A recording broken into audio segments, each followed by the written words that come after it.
तो स्टूडेंट्स इसी तरह से हम अपने स्ट्रक्चर में से केवल विल शैल आगे कर देंगे और लास्ट में क्वेश्चन मार्क कर देंगे। हमारे सेंटेंसेस यस और नो आंसर टाइप क्वेश्चंस हो जाएंगे। याद रखिए स्टूडेंट्स कि कोई विशेष परिवर्तन नहीं करना है, केवल सहायक क्रिया यानी मॉडल ऑक्सिलरी निकाल के पहले लास्ट में क्वेश्चन मार्क क्या की अंग्रेजी विल या शैल में से ही आएगी। आप एग्जांपल्स देखिए, जैसे कोई सेंटेंस है, क्या बच्चे मैदान में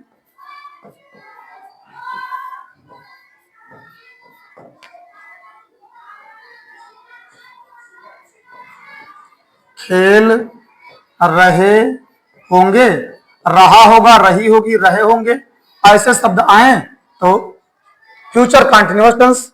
अब बच्चों देखो यहां पर जब आप ट्रांसलेट करेंगे तो बच्चों के लिए क्या की अंग्रेजी क्या जाएगी, विल। विल द चिल्ड्रन, बच्चे हैं, विल द चिल्ड्रन निगेटिव है, नहीं है। फिर हम सीधे दे देंगे be, will the children be, खेलने के लिए प्ले, इसी में जुड़ जाएगा आईएनजी, हो जाएगा प्लेइंग।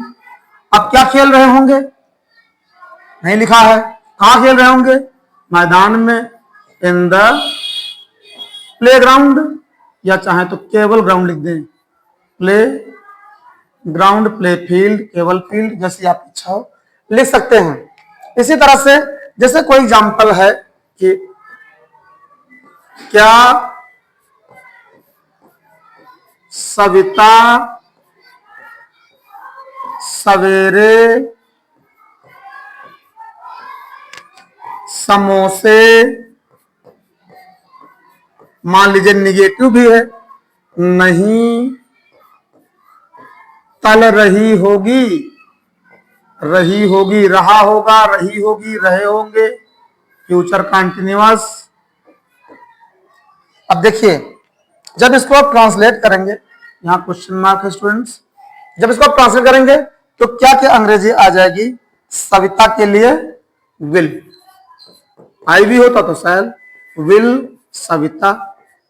अब क्योंकि निगेटिव भी है, नॉट, फिर बी, ये बी1 के रूप में काम करेगा। तलने के लिए फ्राई, इसी में जुड़ जाएगा आईएनजी, हो जाएगा फ्राइंग। क्या फ्राइंग, समोसे, rissoles, will Savita not be frying rissoles. कब, सवेरे, इन द मॉर्निंग। आसानी से आपने ट्रांसलेशन कर लिया, लास्ट में क्वेश्चन मार्क लगाना ना भूलें क्योंकि इंटरोगेटिव सेंटेंसेस हैं, क्वेश्चन मार्क का बहुत बड़ा रोल है। इसी तरह से जैसे कोई सेंटेंस है कि क्या हम बाजार में पानी के बतासे, पानी के बतासे अवश्य खा रहे होंगे, अवश्य आ गया, बिल्कुल का उल्टा यूज होगा, अवश्य खा रहे होंगे, रहा होगा, रही होगी, रहे होंगे, फ्यूचर कंटिन्यूअस टेंस। चलिए ट्रांसलेट करिए, क्या हो जाएगा, अब क्या अंग्रेजी आ जाएगी, विल।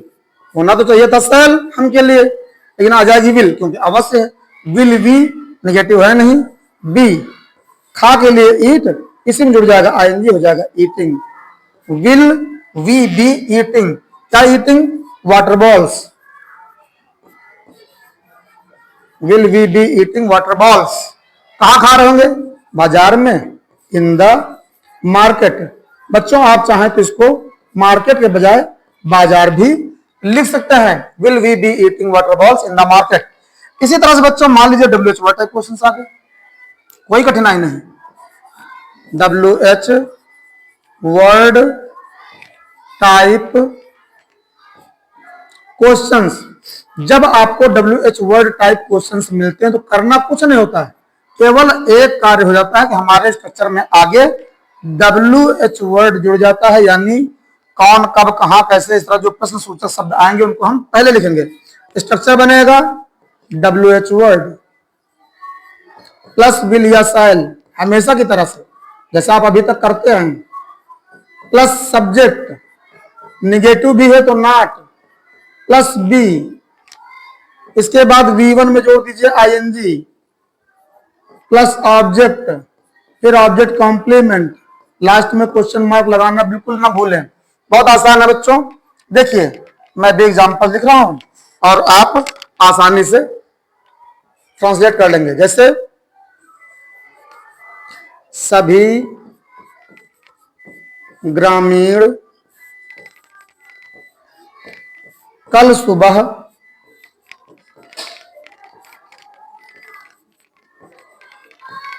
कहां जा रहे होंगे। सभी ग्रामीण कल सुबह कहां जा रहे होंगे। इसमें प्रश्न सूचक शब्द यानी क्वेश्चन वर्ड आया है कहां। पहले इसकी अंग्रेजी लिखिए व्हेयर। अब विल सेल में से विल, सभी ग्रामीण सब्जेक्ट, इसके साथ विल सेल में से विल, सभी ग्रामीण, all villagers. Where will all villagers. इसके बाद finite verb be, where will all villagers be. जाने के लिए गो, इसमें जो जाएगा आईएनजी, ये कंटेंट के लिए पार्टिसिपल बन जाएगा। Where will all villagers be going, कब, कल सुबह, tomorrow, tomorrow in the morning. और इस तरह से बच्चों आपका सेंटेंस इजीली ट्रांसलेट हो गया। इसी तरह जैसे कोई सेंटेंस है, अध्यापक आज कक्षा में क्या पढ़ा रहे होंगे। बच्चों एक वचन टीचर होता है तब भी हम लोग होंगे कहते हैं। और इसको जब आप ट्रांसलेट करेंगे तो क्या के लिए पहले लिखेंगे व्हाट। अब विल सेल में से विल, कौन, the teacher, teacher, mother, father, इनसे पहले द लगाना ना भूलें। व्हाट विल द टीचर, फिर बी, पढ़ाने के लिए टीच, और इसी में जुड़ जाएगा आईएनजी, हो जाएगा teaching. What will the teacher be teaching, कहां, इन द क्लास, अच्छा में, इन द क्लास, और लास्ट में क्वेश्चन मार्क। बहुत आसान है बच्चों, ध्यान से सीखते रहिए। बहुत सरल तरीके से हमें इनको सीखते रहना है और आपको कोई कठिनाई नहीं आने वाली है। इसी तरह जैसे कोई सेंटेंस है, तुम गंगा नदी में स्नान कब कर रहे होगे, कब कर रहे होगे। बहुत आसान है ट्रांसलेशन बच्चों।